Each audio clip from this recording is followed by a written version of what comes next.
Hey, it's Chris, Liege Games. Let's talk Kickstarters that have launched this week. And if I can stop my cat from trying to disrupt the whole set and filming, we'll get to it. So, it is a big week. Bunch of stuff launching, bunch of stuff funding. We covered a lot of it last week, but now let's take a little bit closer look at the actual campaigns now that we can lay eyes on the campaign, the price, and everything that goes along with it. A little bit more of a detailed look. If you don't already know, I do this on a weekly basis. I'm taking a look at what has launched this week, as well as following it up with tomorrow, what is going to be launching next week. So if you like that sort of thing, if you're tuning in heavy to the Kickstarters, throw me a sub and it'll pop up on your feed every time. Also, this is a ton of work. So with all the Kickstarter campaigns launched, I think each of the last 2 weeks, we've seen 21 games that I've covered each week. And so if you want to shoot me a buck on Patreon, that'd be most appreciated as well. Those 13 people I think right now they've been wonderful. They've put up with my shenanigans. They've put up with my stuff. And there's going to be more stuff coming their way soon. So if that interests you as well, check it out. Anyway, blabbing enough. It's not why you're here. Let's talk games. So this one actually launched at the end of last week, and I covered it at the tail end, but it's high noon. This is a 2 to 4 player Western shoot 'em up game that is low degree of luck, which takes the dice out of the game in the first place. And so you're not necessarily a dice chucking game, but a card playing game. In order to manage this, you have a posse. It's several different versions, one of which is just last man standing, one of which is objective based. Pledge levels here, $52 gets you the starter, 97 gets you a little bit more with a couple expansions, 130 looks like everything, and then you get your retail, and this hot stove thing is looking like just a whole bunch more stuff.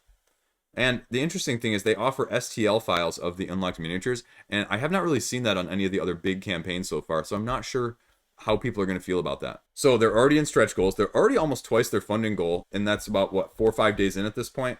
So you're going to start to see some of the other things that they're going to be offering. The other thing that this is really interesting about is it looks like they've really got their stuff together, at least, and a lot of this is already done. Starter sets, funds are released, and they're going to do it. You're going to get, by May, it looks like. So that's really interesting. I'm not sure if that's going to work, or they must have something up their sleeve logistically to get that done. So you've got a little comic book action, telling it now, discounted price, rapid delivery. So here you go, the core components. Like I mentioned, it's a grid-based shoot 'em up, team versus team essentially game with the Western theme. We talked about the pledge levels a little bit. This is my criticism right now because I am 2/3 the way down the game page already, and then, only then, do you get to the how to play. That really bothers me when I see that, and it's intentional, it's a marketing thing, but it also means that you're trying to entice me with bling sometimes, because otherwise, just put it at the top. Like, there's a reason people don't put it at the top. So you're moving, you're drawing cards, you're doing one action per turn, and you can see how the cards actually break down here, basic and special and loot. Basic cards have your attack value, your defensive value, your range, your speed, everything that you need to know. The hit points that they're on the card are filled by these boxes, and then obviously when you get to the one at the end with skull and crossbones, you're dead. Very simple combat. Attack minus defense, there you go. It sort of reminds me a little bit with the Star Wars Epic Duels in a way, only each of these cards, it looks like they have potential for offense and defense, unlike the Epic Duels where it was an offensive card or a defensive card. But like I said, there is no dice rolling for this combat. This combat is card driven. Loot, where you're going to be getting all of the upgrades and the gear to make them stronger, things like that. And then you just get your choice of factions, and they run through the factions here a little bit too. Overall impression is okay.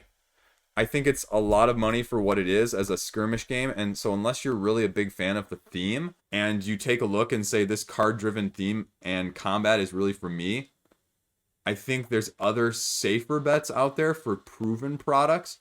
I mean, even like the one we're going to be talking about later in the video, Super Fantasy Brawl. But there definitely is a lack of Western out there as well. I guess the only other thing that you could kind of compare it to is the Western Legends.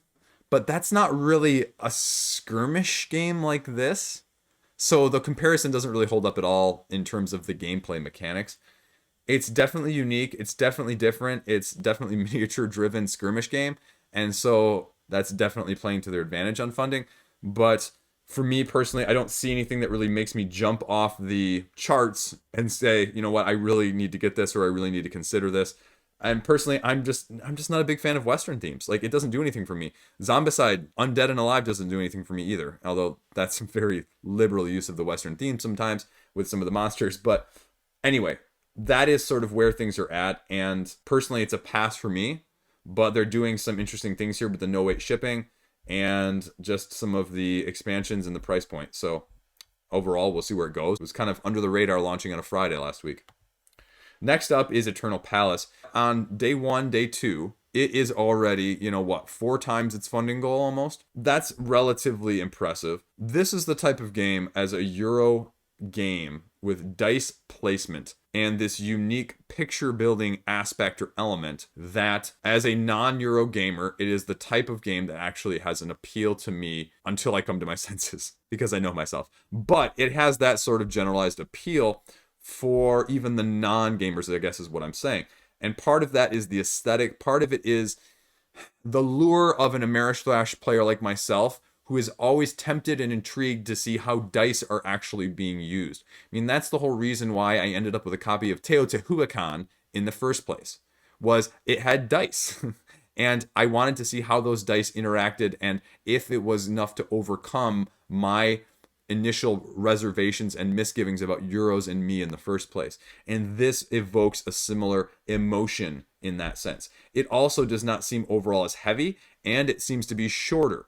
The price point is relatively interesting as well, because the price point itself is only $46 for the base game, $59 for the deluxe edition, which, if you're keeping score at home, that's a little bit less than a lot of the other deluxe Euros that have come out so far in the first 3 months this year. There's dice placement, there is interaction, and it's easy on the eyes. Now, easy on the eyes is the last thing I care about, but it's the thing that even draws me in the first place, being willing to look at something oftentimes in these cases, because there are definitely games that do not do that. Now, it says very clearly, the interaction here, unlike a lot of heavier, more cutthroat worker placements, you're trying to get there first to block your opponents from being able to use it. Now here, there are mini races. You're getting to locations track first and you'll get a bonus. So it's not necessarily you're cutting people off and they're not able to get it, but it's that you're going to get a bonus if you go there first that they may not get.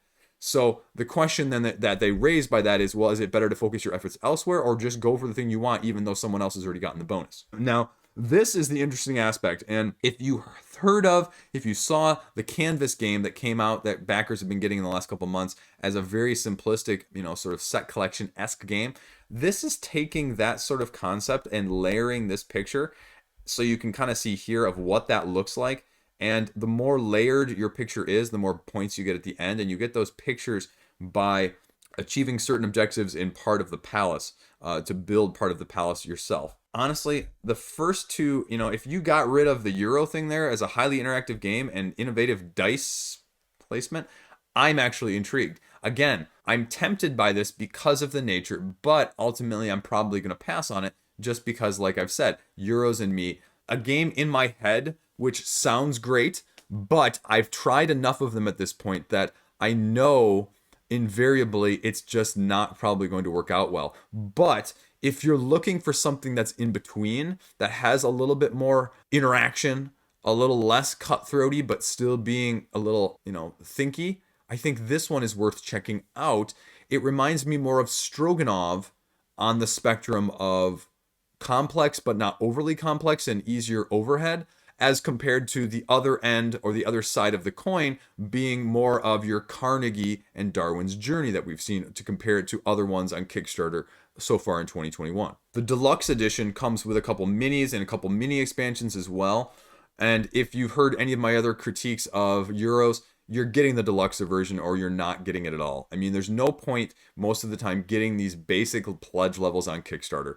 It's not going to hold up. It's going to be more of a shipping than at retail, and you're not going to get the other extras that are going to be nickeling diming you at retail as well. And sometimes they're not even available at all, so you either go deluxe or you don't. The fact that the deluxe is a lower price point than I was necessarily expecting, or some of the other games comparatively that I mentioned, is probably a positive. But it also hasn't had as much hype as the other three that I've mentioned as well, and I think part of that is reflective in the funding. Now, how is this game different? What are the mechanics that make it different? Well, you're rolling dice. I mean, okay, well, I do that, okay, sometimes in some of the other dice worker placements. Sure, no problem there. Now, the interesting thing is here, everyone sees what everyone else rolls, but then you place them in behind a screen, a la something like Isle of Skye, and you get to group them in terms of how you want to use them in the different locations in the areas. So you can see, as they use in this example here, that you can have a grouping of 1, 2, 2, 1, or just 2 and 2, depending on how you want them to look and how many places you want to go and try and do things on your turn. Then, obviously, like everything else, you're gathering resources, recruiting, rebuilding, and creating your masterpiece that I mentioned before. There's a solo mode, and they talk about the mini expansions down here. Honestly, like, if Stroganoff sounded good to you, but you weren't sure about the theme, this might be worth checking out, because I think this theme is very unique. I think the art is fantastic from an engagement standpoint, and it looks a little bit different just in terms of you're going to be dice placement. And dice placement, there aren't a ton of those out there, and people tend to go towards those as something different. If that sounds good to you, check it out. Also launched Monday was Monuments. Now, they talk about this as a full Civ type game without the dime time. This is not funded yet, but it's going to fund. It's already like over 3/4 of the way there. So it's just a matter of what day they're going to fund. First 48 hours gets you a metal coin, metal crown, which is the first player marker. Overall, this game is building a monument of one of the 4 main civilizations and trying to be the first one to accomplish it to cause the end game and the end game scoring. So it's not necessarily the first person that builds the monument that wins. Retail deluxe and deluxe with super deluxe resources. And I will say the design aesthetic of this page is not as clear and high quality as some of the others. Not that that is necessarily a huge factor, but I think it just shows that the bar for even the design of the page nowadays is quite high. Now, they mention the rulebook right here, but I cannot click on it. There is not a rulebook there to look at, so I wish that that was available. Here you get to see all the deluxe resources, and there are a bunch of videos of how to play your basic. You're going to be moving, producing, or building parts of your monument, and they take 5 layers to build, and you can see some of the various buildings that you can build. And then they've got a couple of reviews here from the Unfiltered Gamer, and then I think Hungry Gamer has one down here. So you can start to see a little bit of what it actually entails. I'm not a big Civ person. Civs don't do anything for me, and so it's an easy pass. I'm not sure how different it is, just because I'm not looked at the rule book, as I didn't see it up, but I also have not watched one of the videos. So we'll kind of see what it actually entails. I mean, if you're looking for a shorter, more streamlined Civ game, this might be worth checking out. But as someone who's never had any interest in the Civ side of things, even as a PC game, it's an easy pass from my standpoint. That's Monuments, your Civ streamlined. Next up, I mentioned this, and this is apparently like a homebrew during coronavirus pandemic, and Robots Ate Our Pizza. So, cooperative select and pass card game. This has some heavy inspiration, I'd say, off of the recent trend of trick taking and The Crew, because they talk about that these robots are coming to try to steal all your pizza, and depending on how well you do with the tasks that you have to do, will depend on how much pizza you have left after completing all 4 of these tasks. And what you're going to be doing is just drafting cards and then passing them until you have 4 cards that you've drafted, and then you're going to score at the end. It's relatively straightforward. There's not a whole lot of video needed. It's just, here you go, 54 cards, and boom, there it's at. A little couple stretch goals, if make it just a little bit nicer, because this is something that's not going to fund elsewhere. And the price point is $12 for a card game. So if it interests you, check it out. It's just something light and easy to get to the table. If not, it's okay too. Now, next up is Hit the Silk. I talked about this one last week. This is by Brendan Mills, who did the other interesting take on social deduction, Stop the Train, which was sort of a semi-cooperative trying to take a train in the right direction or stop and sabotage the train. So what are you actually doing on the game? Well, there's lots of different actions and assets and inventory that you can be having. The big thing you need to know is each action that you take causes the altimeter to drop by 500 feet. And so obviously more actions, faster falling. And so what you can see is you have briefcases, parachutes, knives, spy, handcuffs, key, steel, kung fu, revolver, bullet, poison, antidote. So there's lots of different elements that you could be playing, as well as what are you actually going to do on your turn. Playing cards. As much as you want to play, there you go. Change one of your cards or offer trades. Now, the interesting thing on the offering trades is you talk about it out loud, but then you trade face down. So you could be bluffing and you could be lying. Hey, I'll give you this card for that card. Oh, well, here you go. Now, are you both lying? Is one of you lying?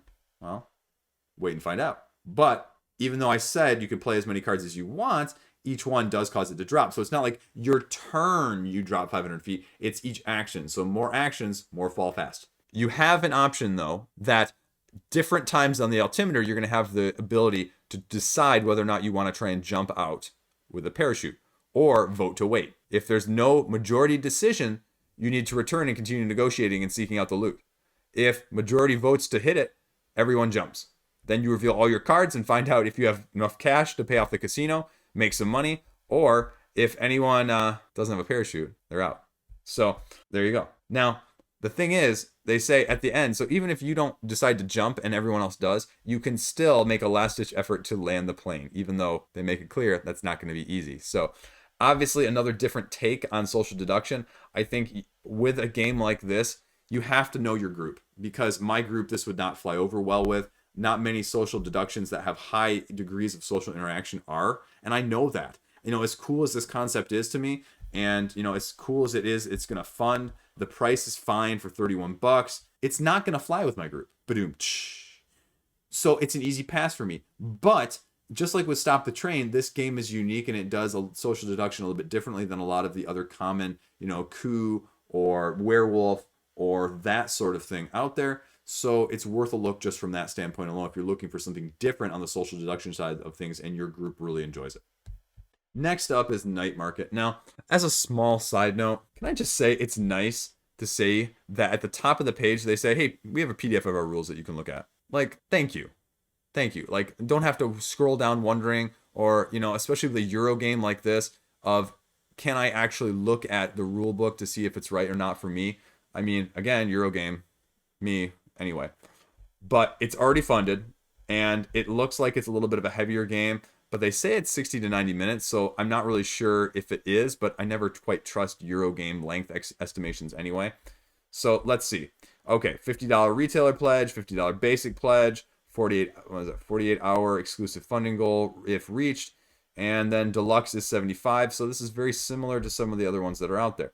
Cardboard Edison Award, and I think the Cardboard Edison Award is relatively well thought of in the community. Again, I don't really follow that at all, so I can't speak, but it does speak to the fact that this game has been tested, people have played it, and it's got some degree of completeness that you can't always be quite sure of when things are coming to Kickstarter in the first place. So that's actually a relatively positive sign, and that's why it should be at the top. I mean, that should be, okay, we have a little bit of pedigree, a little bit of, legs to stand on here. This isn't just something no one's seen or played or only seen in a, preview.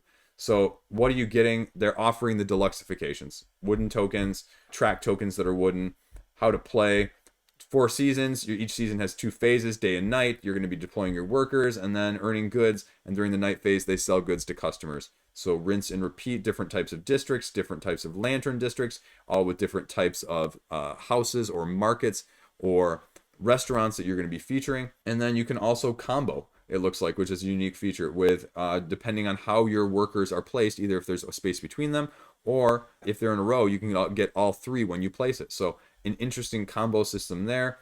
And then you have your other actions, including hiring chefs, building stalls, attracting customers. And then you have your night phase where you're actually going to be placing your goods into your stalls and selling them. One of the other unique elements that this has is it has the customer satisfaction, meaning if you satisfy enough customers, they will actually come back to your stall the next season. And you get an upgraded stall or a market card at the end of every season in order to help yourself get a little bit more upgraded regardless as well. There definitely is some economic factor. Heaviness of this game very much reminds me of Eternal Palace in that sense. And wow, there are a ton of videos here, by the way. I don't think they've got enough. They clearly have gone out of their way to go and just have everybody under the sun do it. So that's impressive. Impressive. again, as a game that has this theme, this is a very different theme. I think the comboing of meeples seems very interesting. Again, it's something that I think is completely different than the other ones that I've compared it to and that I compared Eternal Palace to. And we're seeing things get creative with the theme as well. So you now have a little bit more combination, or can be a little more picky about what theme works for you rather than just trying to get one that sort of kind of fits. So if this appeals to you, you should probably check it out. So next up is Valeria Card Kingdom's Darksworn.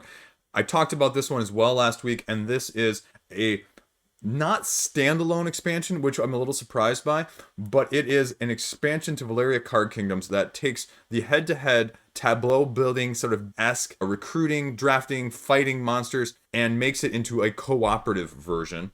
And so this is what you're getting from the latest game in the collection from Daily Magic Games. Honestly, I've always been intrigued by this game. This is a game that I've always wanted to try, but not necessarily buy. And that's just because I'm just not familiar with it, because I think you could go either way on the tableau building side of things. Like, is it too simple? Is it just right? Sort of Goldilocks in the porridges, if you will. You know, where does it fall in terms of what I like on that side of things? And I like the artwork, and I think that's been, as a fantasy person, always been the thing that's drawn my eye in the first place. But like I said, I was a little bit surprised that the pledge levels, you can get just the base game of Darksworn for $30, but if you want to be able to play it, it's going to cost you $60 for a second edition of the game, as well as all of the Darksworn stuff. And they don't offer any of the others, the expansions and the other variability that they have produced since 2016 when this game came out originally in the Kickstarter as a pledge level. Some of these expansions are out of print, and so they are offering some of the expansions in the pledge manager or your ability to pledge for them. So if you're missing some, this also is giving you the opportunity to get in at that level. And so what are you actually doing here? I mean, you're taking your basic Valeria Card Kingdoms and you're just changing it, like I said, into a cooperative element. And you've got columns as well as walls that are defending you against the monsters that you're going to be fighting against, and using your tableau builder to be able to defeat them on your turns. And unlike the base game, there are other new elements. Now, there are no new citizens here, but the monsters will go after them, and you can outfit your citizen stacks based on whatever else you have. And I think that's one of the elements that requires the base game, because they're not giving you any new there. And then you have the Aquila board here, which is sort of the prayer board that's going to give you various bonuses or blessings depending on how you use it. Here are said blessings. Here are new Explorer cards. And then you can start to see some of the tokens that they're going to be putting out as well. I like the fact that they have the rulebook. And then you can see a little bit of, like I said, what they're reprinting, because some of these expansions have been out, like Flames and Frost. It just hasn't been available, or it's been available at a secondary scalper's price. Now, like I said, here's the rule book, and so you can see a little bit of what they're actually doing. Is you're going to be setting out and setting up the board like this. You've got your monsters, you've got your tableau area, then you've got your Aquila board here down at the bottom, and you've got the citizen stacks. So what you're going to be doing is, there are 6 chapters or books that are going to be in this game, and you can see right up here at the top sort of where it's going to be placed, and you're going to be essentially flipping through the pages of this book, trying to complete objectives or kill monsters or whatever it's telling you to do. And so that's the first thing you're going to be doing on your turn.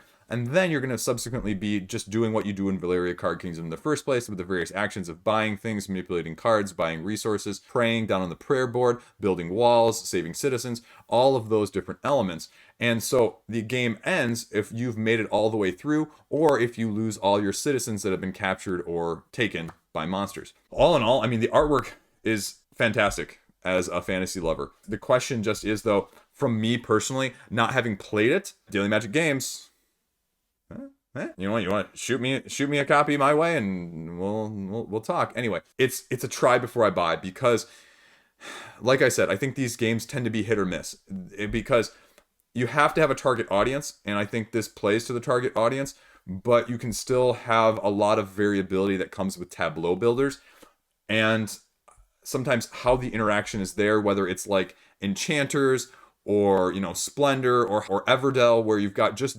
largely different ways to use the tableau building, resource management style, that some, even if you like that in concept and in theory, the practicality of it and the actuality of it sometimes is different than what you may picture in your head versus how it actually plays. And I've had games like that where I said, wow, seems like a good fit. And then you start playing it and you're like, I understand. And the conceptual thing is there, but the fun isn't as much as I was expecting.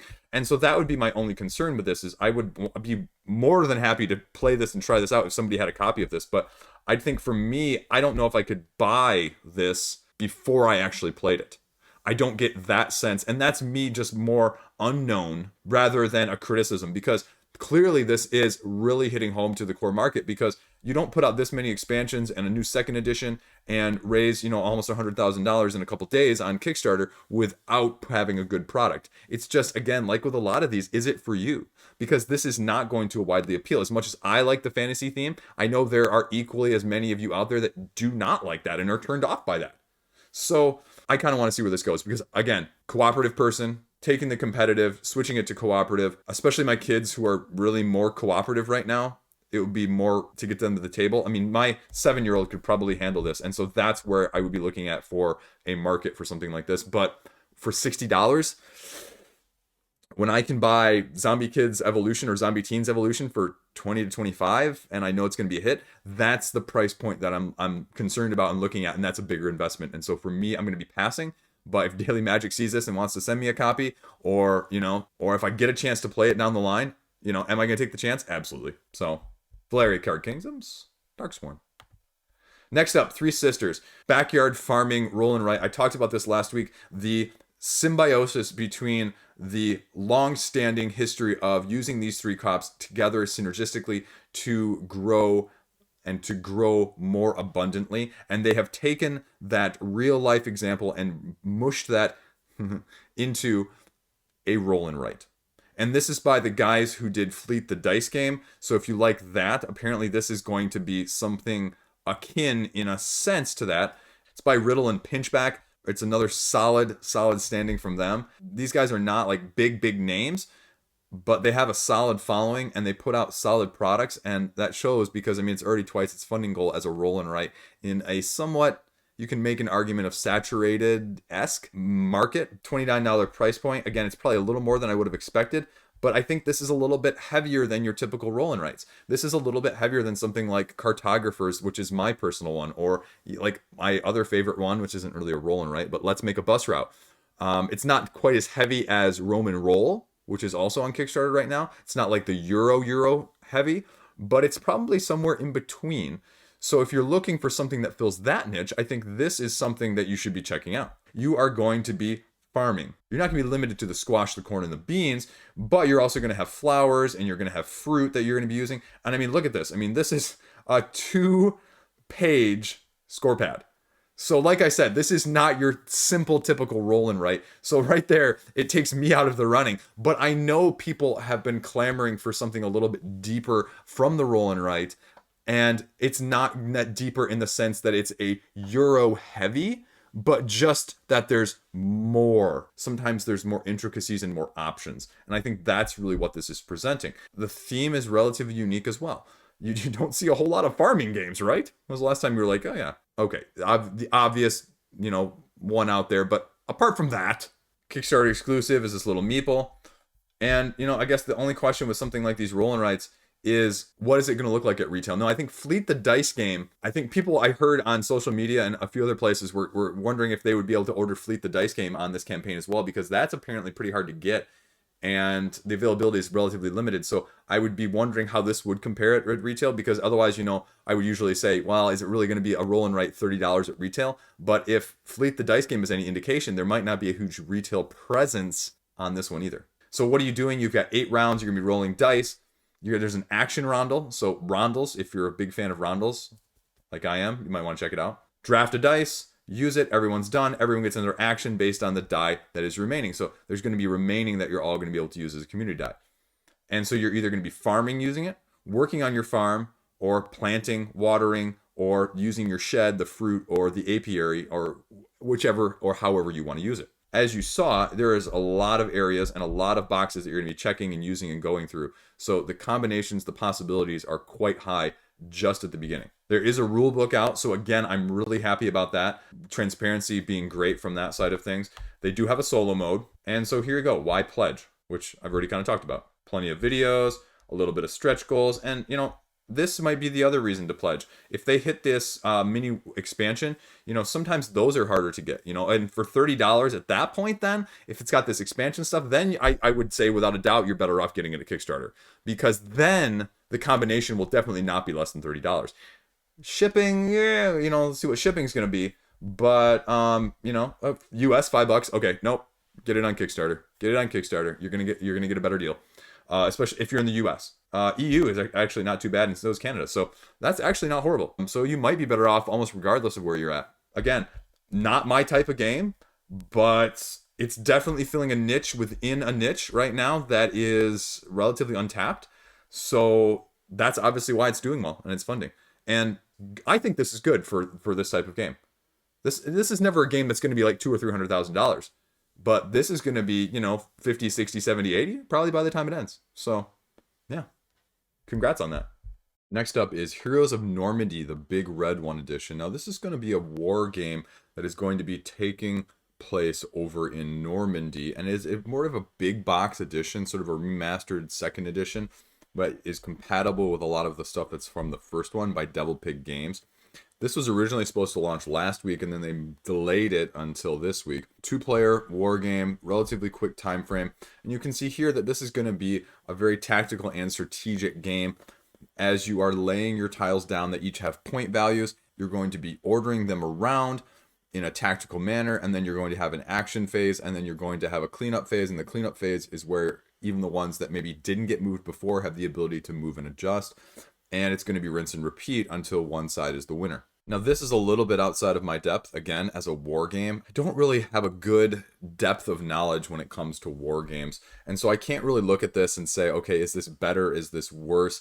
I mean, it reminds me very much, though, of a 2-player tactical skirmish type game, which you see a lot of. And that would probably be the closest thing I would compare it to in that sense, with a little bit of turn order, turn selection type mechanic. 3 different pledge levels, so depending on what you want to get and how much you want to go in. Upgrade pack is your lower one if you're just a returning backer.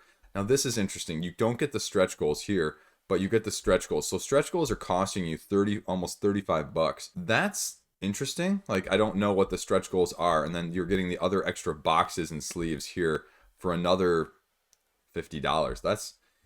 That's a lot. Again, maybe I'm missing something, but that just seems like a lot from that side of things. I'm not sure what stretch goals right now are.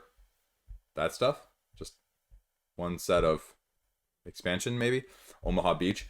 I mean, again, there's plenty of stuff out there, but you can see here a little bit of the examples of the tiles that you're gonna be laying down, and they have values of how far they can move and their attack and their defense, everything that you need to know, and their point valuation of how many points it takes to lay them out. I'm going to talk about it because it's out here, but apart from that, I mean, it's sort of your skirmish game, a la any of those games where you're assigning values to your total army that you're going to be putting out of there, just like you would with Armada or, any skirmish Game of Thrones, any of those miniature games. So it reminds me a little bit combination of that, as well as just the tile laying turn action order sort of sequencing. There's a lot of modularity in terms of the terrains that you can be using, and I'm guessing that some of the expansions and that some of the stretch goals are going to include even more. And here you go, like I said, the 3 phases: the order, the activation, and the supply phase. It's the supply phase being the cleanup phase.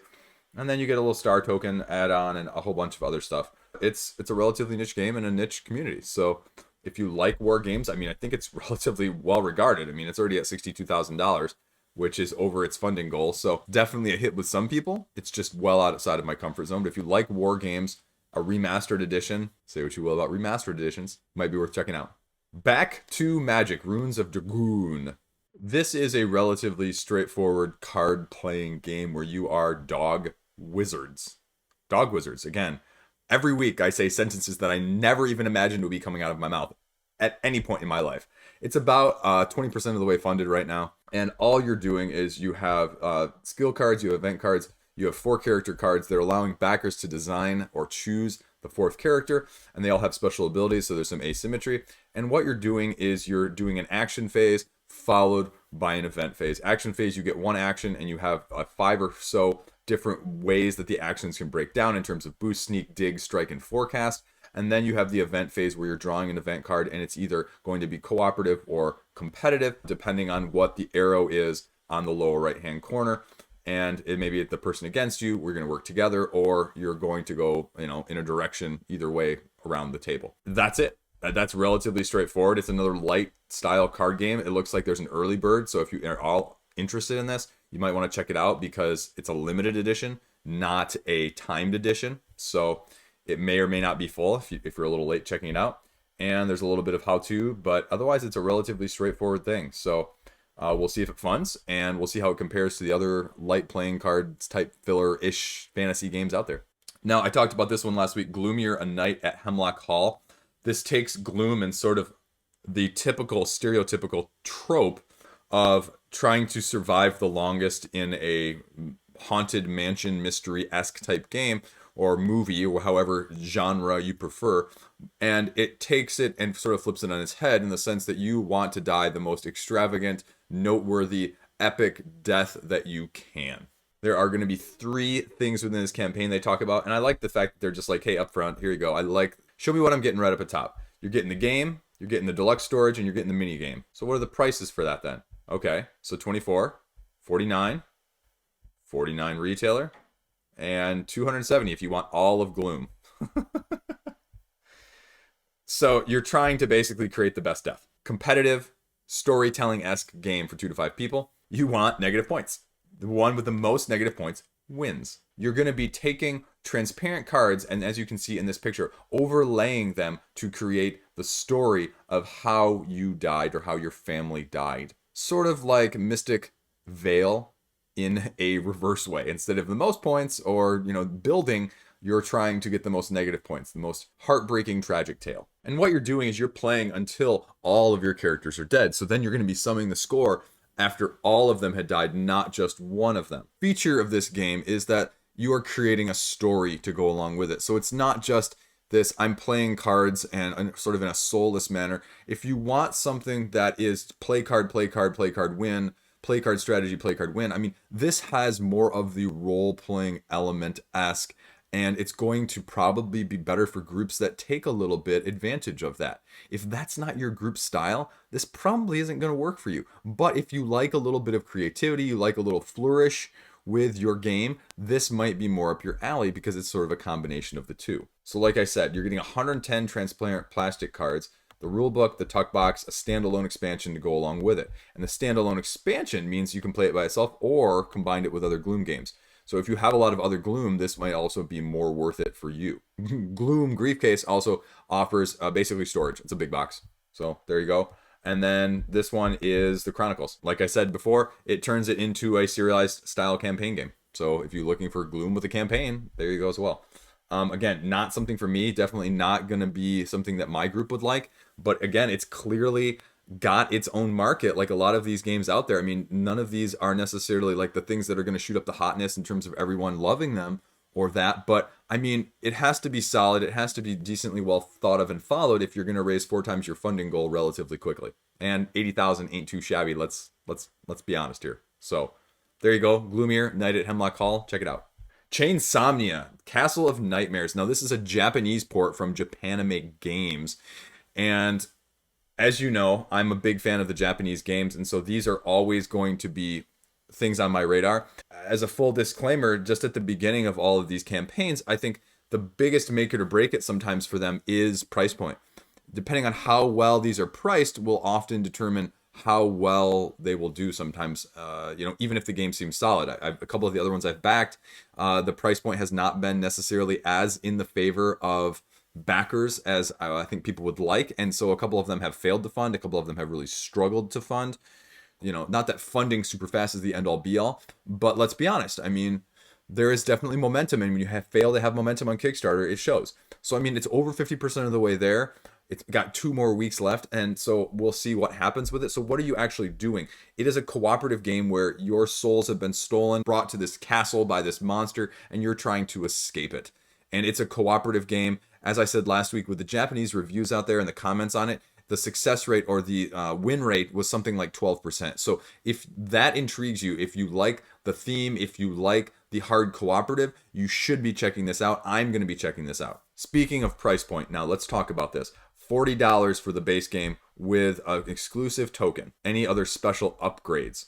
And then the all-in, and they did this with some of their other games, and I don't know. I have mixed feelings about this because every game doesn't need standees, every name doesn't need sleeves. I wish there was more focus on this because I'm not sure this is a $40 game. I just don't know right now, having looked at this. Acrylic standees are nice, but you're giving me regular standees already, so I'm not sure I need them. The draft rulebook is up, which is also very, very nice. And this reminds me a little bit of Masmorra in the sense that you're exploring these tiles and trying to figure out your way through like a dungeon-esque scene. And the whole name comes from CHAINsomnia. Well, you're sleeping and you're dragged there, but then also you have these chains over the sides of your cards, which are blocking your abilities or your stats as you progress. And it says that the win conditions are relatively straightforward. You take one of 7 actions, including moving or searching or using items in some way. You take an event card, then you pass your turn to the next person. All players have to face a bad dream, and you have to get one player at least to the wake up tile, which only one person to the wake up tile. Well, that must either mean it's really easy or we're clearly missing something, because if I'm saying that the win rate is 12%, that's a relatively steep challenge if you only need to get one person there. The demon is trying to cage you, so like essentially you can't move.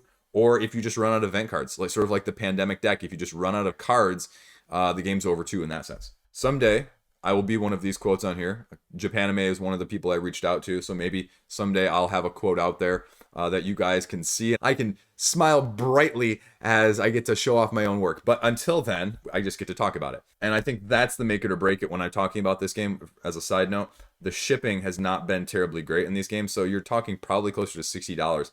And based off of what I'm seeing, and you're only giving me a Kickstarter exclusive metal token, that doesn't really inspire me to back this game as much as I like the theme and the premise of it in the first place, because I have a feeling that the shipping is not going to be necessarily as cheap as I would like. I mean, if shipping was $5, sure, but I don't think any of their shipping rates have been that low.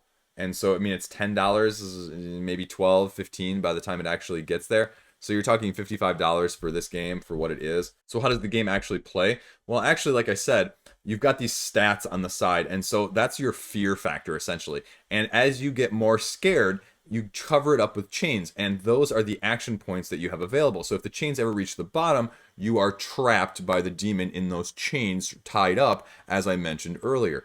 And you're going to have various abilities. You have your 3 main stats here that are going to be how you interact in the game in the first place. The interesting thing is, when they talk about making up the deck, it's very similar to Pandemic, where they actually have you split the deck into 5 separate parts and put like one of these monster cards in each of the separate regions, so that you're not necessarily having them all stacked up at the top or stacked up at the bottom, so there's a little bit of even distribution, just like Pandemic when you see the Pandemic cards being split up sometimes. Now in this, they say you very explicitly, like Pandemic's just kind of like, make kind of separate equal piles. This is like put 7 cards in each pile and then throw 1 in each, so it's more exact. I don't know, after having read the rule book, although I commented that I'm not sure it's worth it, I really like what it is presenting.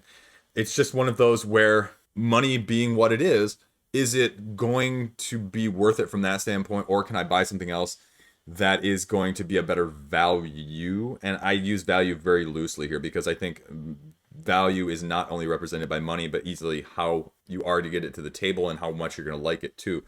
And so I hate to say that after reading the rule book, I'm a little bit stronger towards backing it, but I'm just always a little concerned, because sometimes these will show up later at like retail or in the Japanime shop, even for that matter. But I like the mechanics. I mean, like I said, those are your action points that you're doing, and then you just get a number of them, and you can do a la Pandemic. I mean, this is very stylized after reading the rulebook, of similar to Pandemic in a different setting, except you're exploring as opposed to having a static map that's out in front of you that's changing. And you're going to be exploring. There are secret objectives or secret items on some of the tiles. You're trying to find the wake-up tile. You're trying to get people there. You're trying to fight your bad dream. There's event cards. You can use as many actions as many times as you want for the action points that you have. You can do the same one. You can do different ones. Very similar to Pandemic in that sense. So I hate to say it, but I like it. And it's probably going to fly under a lot of people's radars. But like I said before, the hard co-ops and just the co-ops in general, between myself and the group, as well as just me and my wife, really tend to be a hit. I will probably be backing this one, or at least, marking it. I've got it saved already, so I'm going to be notified at the 40-hour mark, and so it'll be interesting to see where it's at that point. So, CHAINsomnia. Check it out. Check it out. Check it out. Catacombs and Castles, second edition, and Catacombs Black Box expansion. Now, Elsewhere Games had the Catacombs Monster Pit expansion like a month or two ago. I think it was in January, and it did not do well. It failed to fund, and then they canceled it. And so he said he was going to go back to the drawing board and try and split things up. And so it looks like he split it up this way, where you've got Catacombs and Castles, the second edition, as well as a new Black Box expansion for the base game of third edition Catacombs. I say this as a owner / previous owner. I used to have Catacombs and Castles, and I liked it for what it was, but there was a lot of upkeep for what it was as well, too. And it lost the fun factor for me in terms of being able to get it out. Now, I think one of the biggest challenges and one of the biggest issues that they've done, and this sort of goes to the remastered and second editions that come out, is they've gone away from the cardboard boards, because especially when you're flicking discs, if these edges get, like if it's a moving game or if it's, placing guys around, if the edges get just the slightest bit off, it's not a big deal. But when you've got flicking, that really matters. If you have just one of those edges slightly sticking up, all of a sudden your shot is no good, essentially, and then your board is really hard to use. And so they've gone with more of the neoprene mats. They did it with the last edition of 3E on their previous Kickstarter, like I think at the beginning of last year or 2019. And that was a big improvement, but the price points went up, and it caused a lot of people to sell their old copies or wonder if it was even worth it to get the new copies. And so I don't know if that affected people's feelings on it. But anyway, so you've got a second edition with neoprene mats here available to be integrated in Catacombs 3E as well. I don't know. I mean, you're either a fan of this at this point or you're not. I think the base 3E had a lot broader appeal, and this is basically trying to make that into a more streamlined dueling head-to-head type game. I didn't find it as fun overall as just Catacombs 3E. I'm more of the Catacombs 3E 1v all, as well as just the actual battling that goes with Catacombs 3E of being the bad guys versus the good guys. The dueling asymmetric just doesn't work as well with me. And so that's always my struggle in these types of games. I like the idea of them, but I don't always like the practicality of them when I actually play. You're choosing heroes, you're setting up the map. I mean, it's really a low overhead in terms of setting up, but with kids and stuff, I was doing a lot of micromanaging, and so it became a little bit more tedious for me. Now, here's the Black Box edition, and this has two different things. It's a double-sided playmat, as well as more monsters from every other game as alternatives that was already offered. I think the big question in a game like this, as it's offering all these alternatives and things like that, is one, what's the price point? Two, is this a game that I really need more of? I saw the comment on Facebook earlier tonight was, the CMON FOMO. I like it, at the same time I hate it, because, if you give me 60 characters to use or 100 of my Arcadia Quest characters, what's the odds that I'm ever going to get all through those versus, even something like this, where what's the odds I'm going to be able to get all of these played or the variability with all of them? So I'm not sure. This is a relatively expensive upgrade for previous adopters, and that, I don't know how well that sits with people either. So especially when you get all of it for 108, that's a lot. That's a lot for the Black Box plus just the upgrades. It's a lot of money, man. $59 for the Black Box expansion, and that goes, I think, with the playmats. The playmats are expensive, and so you're going to be paying. I mean, it's good quality. Don't get me wrong. I have the 3E base with the playmats, but it was expensive. It was a lot more expensive than I would probably be willing to pay now. And I mean, yeah, I love more is good, but I guess my feeling is right now I don't necessarily need more. For the price point, I'm just not sure it's where I would want it to be. It's just more expensive for something that at least I know I have played. Now this one comes with the other expansions and the other playmats. So again, you get the Siege Defender, the Keeps and Keystones. And then you can get, as they've done with a lot of their Kickstarters, a lot of the other products that they've put out in the past. So I guess I just wonder how many people are getting some of the other non-Castles and Catacombs stuff. And it looks like a fair amount. There's only 14 there, and then 59 there, 8, and 18. So you've got a lot of people getting a lot of other stuff, and that's probably helping the funding considerably. And you've heard me say this in the past. I sort of have mixed feelings about that. I like the fact that they've done this because these things are there's way too much information here, but you can get a nice summary down here. The shipping is going to be expensive on these again because you're getting the neoprene mats, because it's wooden, and because these boxes are huge. But again, it's not widely available at retail, so it's not something you're going to be able to find, for a significantly cheaper price elsewhere. And I believe that his retail shop is actually more expensive. So you're really going to be looking at it, either getting it secondhand from a previous backer, or you're going to buy it on Kickstarter. I would not recommend probably picking this up at retail. but at this point, you know what it is. I mean, it's a dexterity flicking game, D&D, 1v all or 1v1. And you either like it or you don't. And there's plenty of us out there that have copies and like it. But like I said, my biggest question is, do I need more? And to be honest with you, my answer right now, I don't think so. But if you haven't played this and this appeals to you at all, it's unique, it's fun, and you should check it out. Super Fantasy Brawl Round 2. Now, I apologize. I mistakenly thought this was going to be Season 2 or, you know, the sequel, the standalone sequel. But it's just Round 2. You're getting the option to get 9 more heroes into Super Fantasy Brawl. They're already over halfway of their funding. And this is really interesting that they're doing such a short campaign, like a 10-day campaign. I don't know. I'm always intrigued by who chooses how long. It's just an interesting research topic, I think, of what's the optimal Kickstarter length. And I think it might be because it doesn't really look like they're stretch goals. They're just saying, okay, here's what it is. You're getting a good deal. It's going to be a lot less than MSRP. And if you want it, great. If you don't, great. $50 pledge is your returning backers getting the upgraded stuff as well as the 3 new expansions for all 9 heroes because each one has 3. $65. I believe this was this is a modified Superfan pledge level from the first Kickstarter, which was only $50 in and of itself.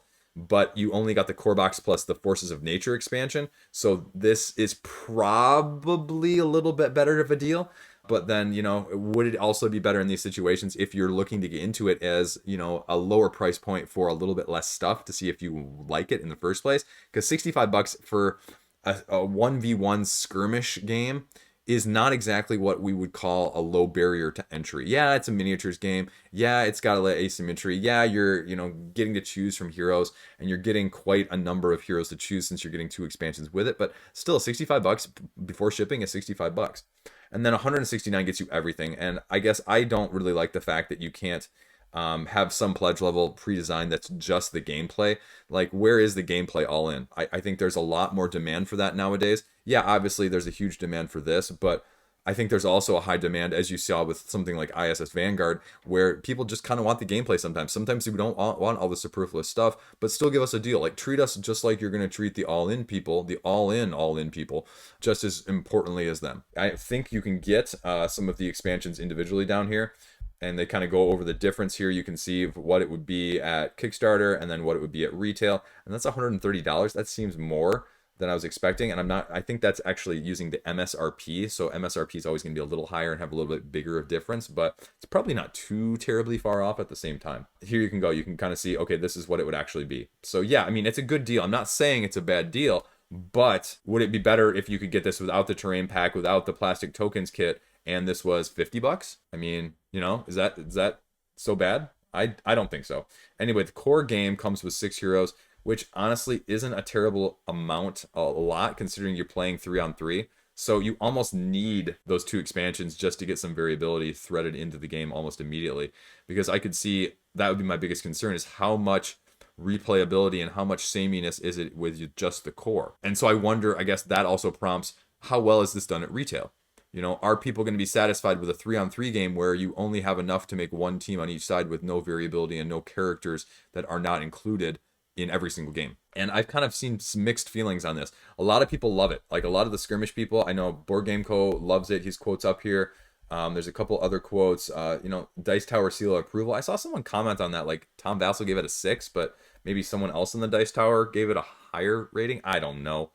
Either way, I know people either really like it or are just not really a fan of it, because it's not just a slugfest like a lot of other games out there that are skirmishes with miniatures. You have to do objectives. Now, you can knock out the other team and you get a level up when you do it, which makes your character stronger, more unique abilities, you know, special upgrades.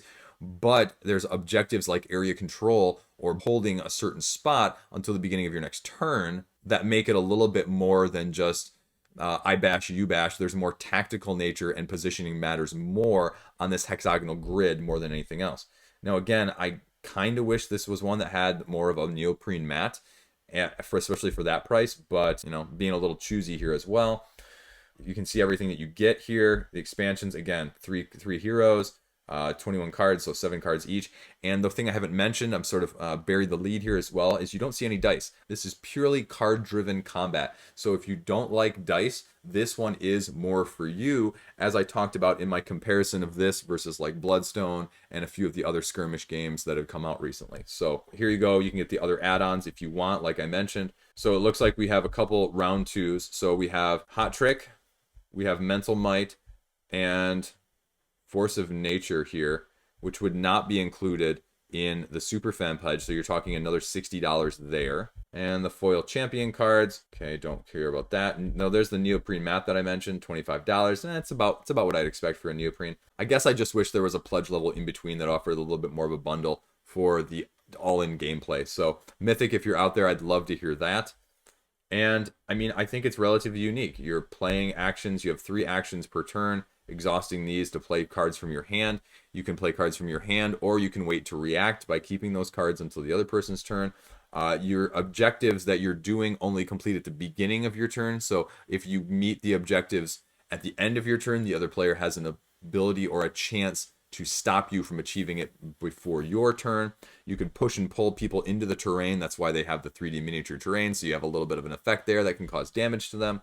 And you can trap. So I mean, there's a lot going on. I think it's always very tempting when they show these painted ones like, oh, maybe that looks really cool. I could do that. But either way, there are some cool looking heroes in there. The rules are out there. There's enough videos out there nowadays between the usual suspects and just, you know, opinions so that you can see a little bit of everything. This is a game where what I would do if I were you, and I do this, and this is exactly what I'm going to do. So I'm not speaking just, you know, facetiously, or I'm not speaking just in theory, but I'm speaking of actual praxis in this situation. What I do is I go over to Board Game Geek, and if you're anything like me, I click on the comment section. I skip the ratings, I skip the rankings, and then I start reading some of the comments. Now, I don't find that clicking on these is helpful, like the low ones, but reading some of the criticisms, reading some of the positives and negatives, and that is really the thing that helps me figure out, okay, well, if these are the positives, is that something I really enjoy doing? Or if that's a negative, is that something I can deal with or I'm okay with? And so it gives me the better sense of sort of how I feel about it. And this one's going to be tempting, I won't lie, because I love the idea of these games. However, the actuality of being able to play these games and having someone to play them against, and this is not my wife's style of game. It's just not. She would play it with me, but I'm not sure she would really like choose to play it unless I said, hey, let's try this out, or hey, let's do this. You know, we did Gatefall a couple months ago, and it was fine for her, and it was a fine game for me, but it wasn't something that I think she would be like, hey, let's go play that one again. And that's something more of what I'm looking for, and that would be my biggest concern with a game like this is it's more in theory than in actuality, and it's not a super high price point to get, but like I said, if you want more than the core, you're going to want 2 or 3 expansions to go with it, and so then you're getting close to $100+, you know, with shipping included. And that's a high price point for a 1v1 skirmish type game, especially when we have a lot of Mythic Battle Pantheon in my house. We have the Edge Dawnfall, and we have Ragnarok coming up too at the end of this month. So I'm not sure I need all of those. And unfortunately, I already have the other 2. So if I don't have this one might be the one that falls short, even though it's by far and away the cheapest of those 3. So here is Everdell. Everdell, Newleaf, Mistwood, and the complete collection. I'm talking about this in another video right now of remasters, new editions, new collections. And that seems to be the big controversy on this game, is that the all-in price for basically everything is $200. And people were not expecting it, myself included, to be anywhere near that. We were expecting closer to like $300. And so what you're seeing is a lot of people dumping their copies on the secondary market, trying to get whatever value they can, and then get the new collection. And that's where a lot of the backers are. Of the 11,000, almost half, over a third, are getting that complete collection. And a lot of them are people that are trying to sell it. And so it's a seller's market right now. So if you're interested in this game, go on Facebook and find a copy. You'll find copies and varying collections for a relatively good price. Contrary to what someone told me on Facebook, they tried to express to me that this is a seller's market. This is a buyer's market right now because people are trying to dump it, get their value out of it so that they can then get the more all-in complete pledge with the box and everything that matches up. But you're able to get pretty much almost everything from the other previous Kickstarters for like, I saw someone selling it for like $125 tonight. So $125 for a game with 3 expansions that were each like $50 is a relatively good deal. Now, I don't understand. I guess it must be I want everything to match and fit in the same box. And so I'm going to sell it and then buy it and overall still lose a bunch of money. Like, I guess from me, I would just, cut bait and say, you know what? People are going to get it for a better price than I got it for. And I'm okay with that. I'm just going to get the new stuff and I'm going to make it work. But I know people like that to match up. I mean, look back at the Queen games with the Amsterdam and the Hamburg thing where people are like, I'm going to buy 2 games sight unseen just so I can have the same number collector's edition. So it sort of has that same vibe to me right now. It's a tableau builder worker placement game if you're not familiar with it. I'm going to be doing a Kickstarter video for it next week talking about what you should know and your guide to buying it and maybe which expansions are right for you versus not. But interesting, they're not offering everything. You either get Newleaf and with Mistwood, you get both of those with the big box, or you get everything. If you want to piecemeal it elsewhere, you're going to have to go get it elsewhere. And so they talk about the additions. You're going to have a train board in Newleaf. You're going to have a new Autonoma in Mistwood going against Nightweave in solo or 2-player games, so you can play cooperative as well, which is a new twist on things. And then, like I said, you can get everything under the sun for $200. Again, with Everdell, there's so much out there. There's so much information. There's so many videos that can do a better job of summarizing it right now than I can. It's a game that if it's on your radar at all, like I said, if it has been on your radar, if it has been on your watch list, pick up a copy on the secondary market right now because the iron is hot and it's time to strike. Or you go in for the all-in pledge. I mean, because it's not going to get a better value than this. The individual values of these games range between $40 and $50, so you're going to be saving money. And the $200 is going to sell for more than $200 afterwards if you want to sell it after you receive it in maybe March 2022. Let's be honest. Probably Q3, Q4 in March 22. But that's okay. That's okay. If you really want a copy, go right now. Like I said, it's a buyer's market.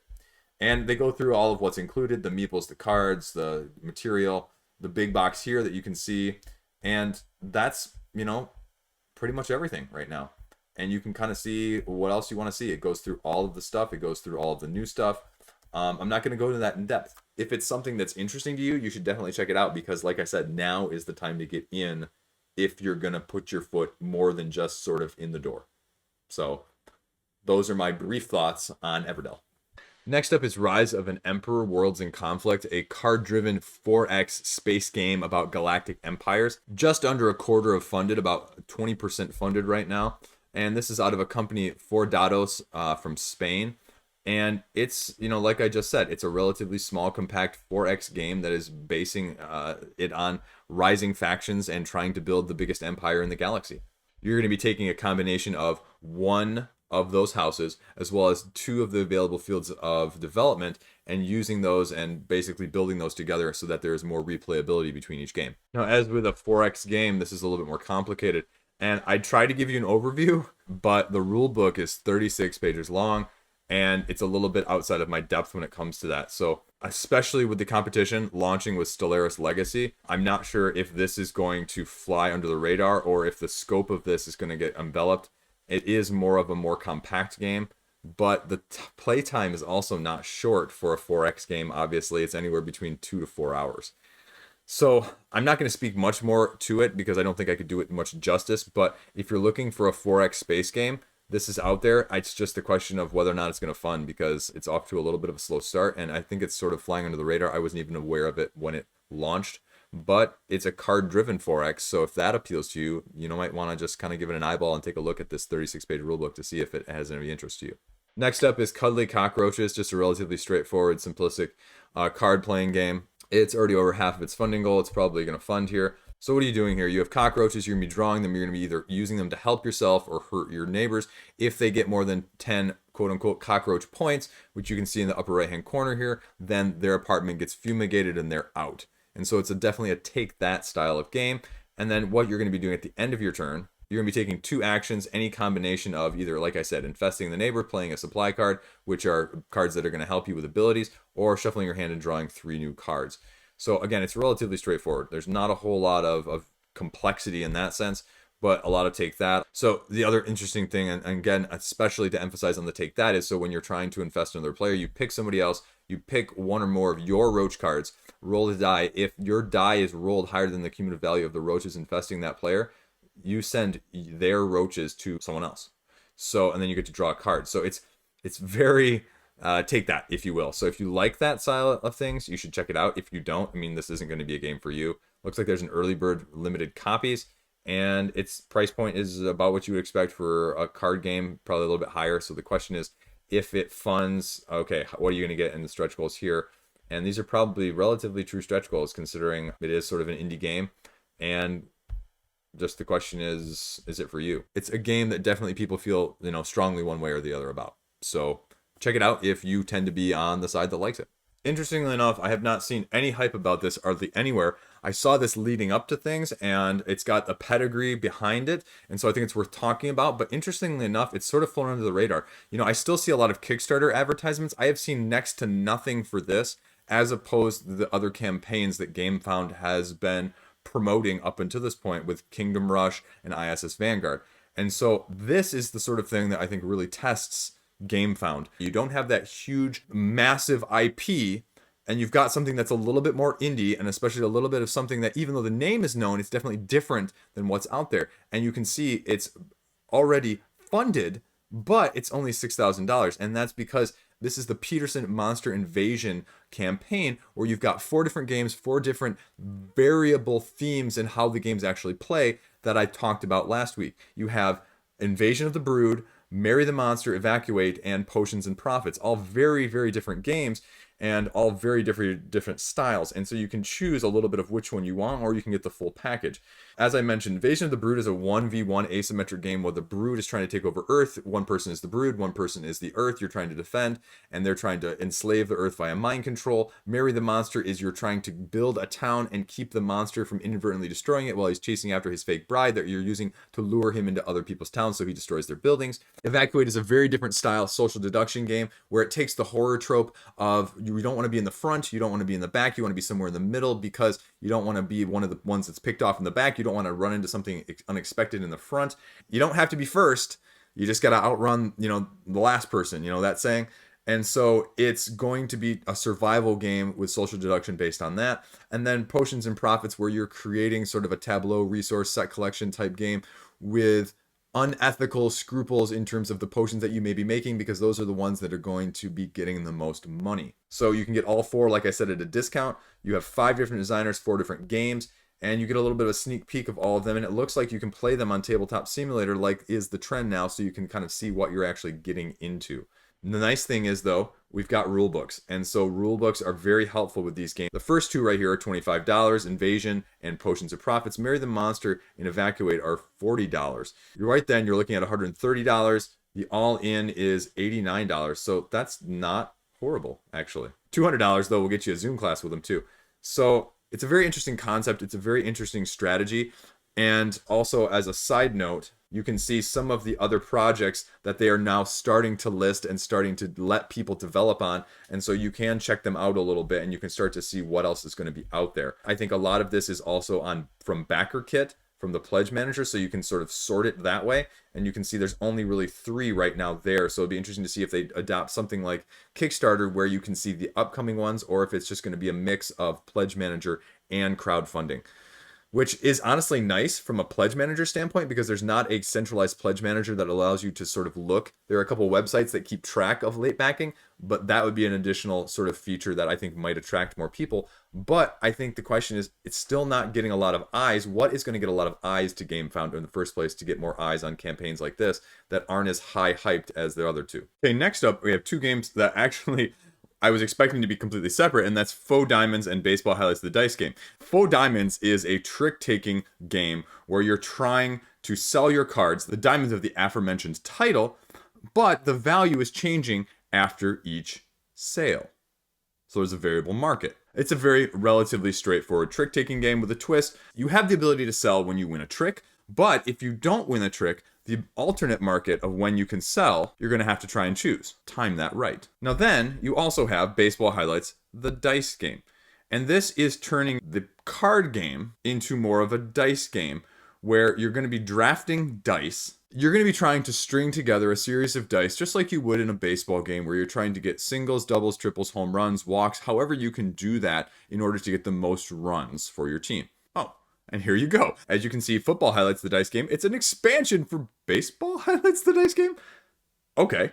So you're turning the same thing into a dice game. So this is a relatively straightforward campaign. I mean, they've got a couple of videos. They've got just a couple pledge levels for the games.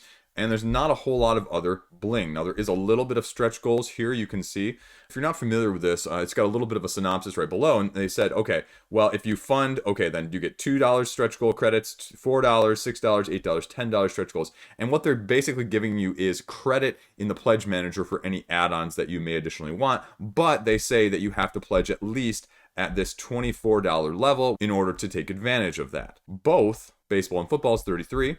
And then one of them with Faux Diamonds is $47. Everything is $55. So for 3 games, it's not a bad price. I guess the question is, are people that like baseball and football highlights, the card game, going to like the dice game? Sort of in a different way, but sort of also akin to what Terraforming Mars did, where are you liking the base game? Are you going to like the card version? And only in this sense, it's going to be card version to dice game. Now, we've talked about that. You can get the add-ons. You can get some of those aforementioned football and baseball highlights and everything that goes along with that. And that's about it. So let's talk about what the game actually does. So if you're a fan of trick takers, Faux Diamonds does a little bit different. You can see here the little bit of the grid. And so there's going to be a magnifying glass that's placed on there. And there are 2 ways to sell your diamonds. One is if you win the trick. You immediately at the end of the trick, you score wherever the magnifying glass is, you get that many points. Dollars, if you will. But if you do not need to follow suit, someone leads a red, for example, a red diamond, you don't have red diamonds, you can sell one of your faux diamonds for the price that the magnifying glass is on currently. And then after you sell, it changes. So all of a sudden, the person winning the trick may be on like one of these high values, and then you move it, and all of a sudden, whoops, winning the trick is not something you want to do, because then the value has sort of plummeted, and winning the trick is actually a disadvantage because you won't be able to sell it at a later time for a higher price. Now, you also, at the beginning of the game, have 2 other things that you're going to be doing that will make a little bit of variation in this trick-taking game as opposed to some others. One, you're going to be choosing a number of cards based on the dealer's preference of 1, 2, or 3 cards to pass to either a person on your left or the person on your right. The second thing you're going to be doing is you're going to have, I think, 10 cards in your hand, and you're going to lay one of those cards down as an end game card that you can sell after all 9 of the other tricks are played. Which one you're selling, which one you're placing down is going to give you a different point value. And so how well can you play that to your strength as well at the end? So it's a little bit of a variation. I'm actually intrigued by this. I would like to play this because I am not the biggest trick taker fan in the world, but I really enjoy them as just, something nice, something straightforward. My mind really wraps it well around them. And so I like it. Now, is it worth $24 as someone who's probably not going to need add-ons? I hate to say the answer is probably no. It's another one that if someone pulled this out, I'd be absolutely, positively great about wanting to play. But I don't know if I'd be willing to pick it up at that price right now, especially if most of the stretch goals and shipping's not included at that $24 value. Because ultimately it is a card game for over $30 then, potentially. Same thing with baseball highlights and football highlights. The gist of baseball highlights is relatively straightforward. You roll the dice, you put the dice on the board, you choose one of them, the other people choose one. There's a pitcher die that affects your board, either takes off some of the runners or advances some of the runners depending on the result, and then you just pass the dice and the pitcher die to the next person, rinse and repeat. Now, obviously, there's a little bit more nuance than that, and you can see here as laid out on the board, there are going to be just your basic, if you're familiar with baseball, single, double, triple, home run, walk, stolen base. But now they've got other things called the clutch hits, the chained actions, and the bonus play actions, and that you can sort of link together, unlock more dice power, and unlock more bang for your buck when you get certain dice actions to begin with. And so then they go through it. And I mean, it's a relatively straightforward rule book. It tells you a little bit of what all of these things do, but it's just straightforward. Honestly, I think this would be a very nice alternative to the card game just because it's a lot more streamlined. I think this would take a lot less time to play, a lot less setup, especially as sort of a pseudo roll and write, if you will. This actually appeals to me a lot more than I was initially thinking it would. And the card game is one that I had and I traded away previously. Not because I didn't like it, just because it was one of those where I got it and I got a good return for it, and it just kind of never got to the table in between to know how much I would actually like it in the first place. So that, for $24, I'll say, wouldn't actually be something I would pass on too quickly. Again, is it $24? I mean, that's about right. The question would be, what would the shipping be on these? So shipping estimate, $8. So $8 isn't bad. Is it $32 though? Is it $32 worth of game? And I guess that's just where I don't know. It's a little bit more. I mean, if this had been 24 with shipping, I'd say stand out without question. But not getting a whole lot else with it besides this, it's a little expensive for a roll and write. But you're paying for what you get. You're getting a quality game, I think. I don't think there's any debate about that. And you basically get to pick your theme of whether or not you want the football or the baseball, because you can put the football as a standalone expansion as well. So last up, eclipsing everything else this week, surprisingly, I won't lie, you can see this counter is literally just shooting up as I'm talking right here. Over $900,000 within the first 12 hours. And you can see I'm also pledging right now. This is the very interesting thing. I'm pledging right now, and I think a lot of other people, and you'll hear me out, there's a lot of excitement about what this game could be, what this game may be, the potential for this game. However, I think a lot of that is exactly what you're seeing, is that feeling. Because right now, come on, Academy Games, we need more information. There is very little information on this game page. And as a day one launch, I mean, frankly speaking, I can't believe it's gotten this much, let alone $200,000 or $300,000. And I think that's where, honestly, there wasn't a whole lot of hype, because you saw me add it on the end of my video last week because it all of a sudden just kind of got announced. But this also has a very strong backing from the PC side of things, and I don't think that sometimes can be underestimated. Now, how much of that is this? How much of it is, there is an early bird that's like a 48-hour, get you, sort of an extra mini or something. That's fine. But let's talk about the actual page itself and why this is underwhelming so far. But obviously you have 24 days to make it up, and it has not slowed people from wanting to know more. And if you're like me, sometimes you back just so that you get the updates so you can keep up the speed with things in my email, for example, because I don't always want to have to come to the page and click on it to see, okay, what are the last 3 updates that I've missed? And it's a lot harder sometimes to play catch up that way. And so I'm wondering how many people are in the similar boat. But I mean, it's going to break 1 million within 24 hours easily. So what do you need to know right now? The Early Bird Deluxe Edition. If you're interested at all, I mean, the difference is one of these Dreadnought miniatures.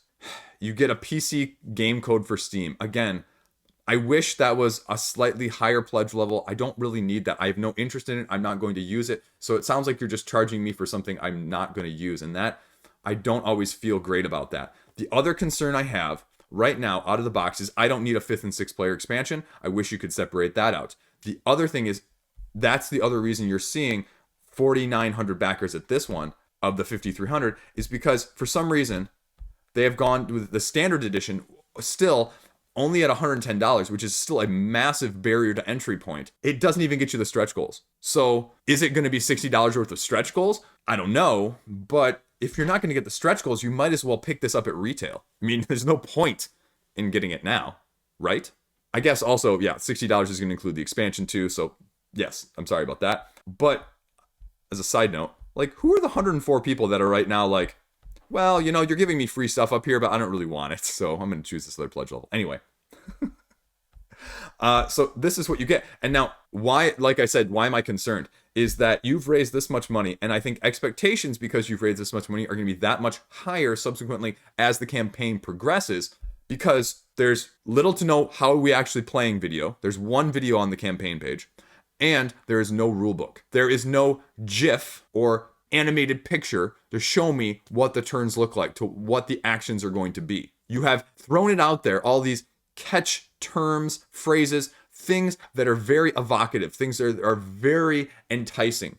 Legacy game, 2 hours, 4x, able to play multiple times and grow your empire, or just put it back in the box and put it away for the next time with very little trouble and very ease of storage and setup. You can have people come in and come out, even if your empire has been played 3 or 4 games and they're starting a new one, and still have a scaled, variable, end condition, win condition, end game sort of thing. But I'm not seeing that yet. Why not? If you could get 900,000 without that, how much more could you get if you have the rules showing, if you've got some of the tech tree showing, if you've got a playthrough going. Like, that's what I want to see. And in the back of my head all the time now, when I don't see a gameplay video, when I don't see some of that stuff, I go, because no one will ever accuse me of being an optimist, Between my wife and I am not the optimist in the relationship. That's like a fact, right? And so in the back of my mind, I go, why aren't you showing me this stuff up front now? That is where the board game scene, especially on crowdfunding, is at. Why are you not showing me this? Are you not prepared? Are you trying to tease things out? Are you trying to slowly build the hype up? Well, you should be building the hype up before the campaign. Anyway, what is preventing you or the reason why you are not showing me this when you're trying to get my money in the first place right away? Yes, I know that there's discussion about that, but what's the counter argument to why you wouldn't put that out there? I mean, even Simon is doing it now, right? So it doesn't fly anymore about not having this stuff. I mean, you're not telling me about all of the elements. Telling me is one thing. I don't want you to tell me. You want the show me. Show me, not the money, show me the gameplay. Show me the rulebook. Okay, great. You're telling me there's memorable. Show me how memorable it is. The problem, there's only one overview video from Bauer's Corner, but they just talk about it and they show images from the Kickstarter page. And it's a paid promotion. There's not really any gameplay. They talk about it in generalities and a little bit more vagaries than I would like. Now, I'm not saying that as a hit on them. I'm just saying that's what it is. And so I just want more. Like, I want to know where my money is being spent, and I just don't feel like that gives me what I'm looking for from that side of things. And I wish it did. I wish I had more to go off of. Now, you talk about having live streams and there's going to be tabletop simulator plays. I guess, why not just have this? If you have time to get a paid promotion, don't you have time to record yourself playing a game on Tabletoptopia and have it on day one as well? That's just where my mind goes. If we're going to be, spending this much money and there's going to be this much hype behind it. So that's my concern right now. And again, I wish you had sort of a breakdown of this pledge. Like, I don't need the Steam code. Could I just get sort of an in-between? And you can't. So here you go. A little bit of the contents, a little bit of the pieces. That's great. I need to see how these interact. I need to see what goes along with them. So here's the other thing, the stretch goals. And people are already noticing this in the comment section, obviously, is that you kind of go, okay, 50, 55, 60, 65, 70, 500, 800. What? Yeah, like, holy cow, like, holy Simon revisionist, Not even Simon does that jump. I mean, what is going through your head there? Like, okay, we hit a bunch of stretch goals. We want to just bring people along, like, slow roll this. Like, why not just, go through a bunch of your stretch goals and say, hey guys, you guys blew us out of the water. You blew all of our doors off and you unlocked all the stretch goals because we never expected to get $1 million in the first place. But instead, we're going to artificially shift them. Like, not even, like, Simon at least tries to be subtle with it. Like, okay, here's 20, here's 25, here's 30, here's 40, here's 45, here's 50, here's 70. This is insane. I guess I don't see the reason to do that. I mean, just, you know what? Be honest about it. Like, hey, we were not expecting this. And, because I don't think this stretch goal, in order to have these 30 clips and 1 tech card per player, so 6 tech cards, is worth $430,000 in development. And I don't think an additional gateway card with 6 tech cards and 12 counters is another $300,000. I mean, my math could be wrong, but, just be honest, man. I value transparency on these campaigns so much. Like, I give major props to whoever does that, even if it's not something I like, like, hey, just be transparent about it. I'd rather be transparent about it and it be something I don't like than, tell me something the way it isn't. I'm looking at you, Jasco Games and Street Fighter Miniatures and Big Joe and Big Angry Joe. Like, shipping? Come on, guys. Anyway. And they even put a disclaimer down here. There are more stretch goals to come, adding a ton of stretch goals you've already unlocked. Like, why not just unlock almost all of them now? Like, what would be a better way to hype people than to be like, holy cow, you just blew out like 90% of our stretch goals within the first 12 hours? Because then you see all of the stuff that you're getting additionally, and that's what gets more people hyped up to even join in even further. And then maybe you have people that will be willing to overlook for a couple days the lack of videos, the lack of actual gameplay, the lack of rulebook. Because, ooh, shiny. All in all, yeah, like I said, I'm backing. I'm not backing at this point because of the lack of those things and because there's an early bird. But will I drop it if we don't see more concrete stuff and I don't like what I'm seeing from the rulebook? Yeah, I mean, just like with any other campaign. I need to be able to see that. I covered it in my video this past week of why I only went to the $1 for Epic 7 Arise pledge, because there was no gameplay video and no solid rulebook, like a very vague rulebook. And that's what I want to see from this, especially if I'm going to put down, 50% more than the all-in tier for that game, for this game. And also, this game being outside of my regular comfort zone as well. I really have to be sure about things then for this price. We'll see. I mean, I'm excited. Like, don't get me wrong, but these are legitimate criticisms I think you just have to be aware of. So let's see how things go over the next, 24 days. But am I going to give it a shot? Absolutely. Let's see where this goes. Academy Games, impress me. You're off to a great start. Just keep on doing it. That's Stellaris, Infinite Legacy. So, there you go. That is everything that is launched this week. Tomorrow, we will be having the upcoming stuff for next week. So, be aware. There's still a bunch of stuff that's often vague. I always am a little bit confused, like why sometimes people, even when it's within a month of you launching your campaign, is the date that nebulous, or are you trying to hold it that close to the vest? Like, we talk about hype as being a bad thing, but when you don't hype it at all either, and then you're surprised that it underperforms too, like, that's the other weird thing on this side of making videos and stuff that I just have trouble with. So, like I said in the other video, I am hopefully going to be having maybe a couple more like review-esque videos out there. I've been in contact with a couple publishers. I just basically sent like 18, 20 emails to publishers and said, hey, here I am. This is what I'm doing. Let me know if you feel like working together sometime. Not necessarily like a paid thing or anything, but just like, hey, if you want to send me a copy of a game I'm really interested in, because I also am not going to bring you guys a game that I have absolutely no interest in. Like I talked about a couple of videos ago, like last month or something, when I spoke to Stonemeyer Games, and he offered a couple games that I just said clearly aren't in my wheelhouse. I said thanks, but no thanks. Like, I have to be actually interested in it, and I have to want to play it, not just, hey, send me random game and I'll let you know my feelings on it. Like, I don't have enough time, I don't have enough space, I don't have enough energy to do that for random stuff. So it has to be of interest to me, and so we'll see what comes of it. I've had a few just nothing so far, thanks but no thanks, and I've got a few that are definitely, hey, we're interested, let's talk. So that'll be on the horizon. I've also got a video hopefully coming out next week about Everdell. I just haven't had enough time to do that, to be very frank with you guys, about what to buy, some more thoughts on the campaign. And also, I will be doing a new hotness video on Monday, the Monday morning quarterback hotness hype. And I will also be trying to throw in there somewhere, I've got a video I am finishing up right now talking about my feelings and what are your feelings on new editions of games. Remakes, remasters, 2.0s, collections bundled in a different way. So that's going to be coming out sometime in the next week or week and a half as well. So I thought that was an interesting topic, and I thought it was worth talking about as well. So there you go. Enough rambling. Hope you liked it. Hope you found something you maybe wanted to spend money on, or maybe it was a great week and you didn't find anything you want to spend money on, which is honestly almost a good thing too. So, as always, thanks for watching. Thanks for clicking. Thanks for spending the time. Hope your week was okay. Hope your weekend is even better. Stay classy out there.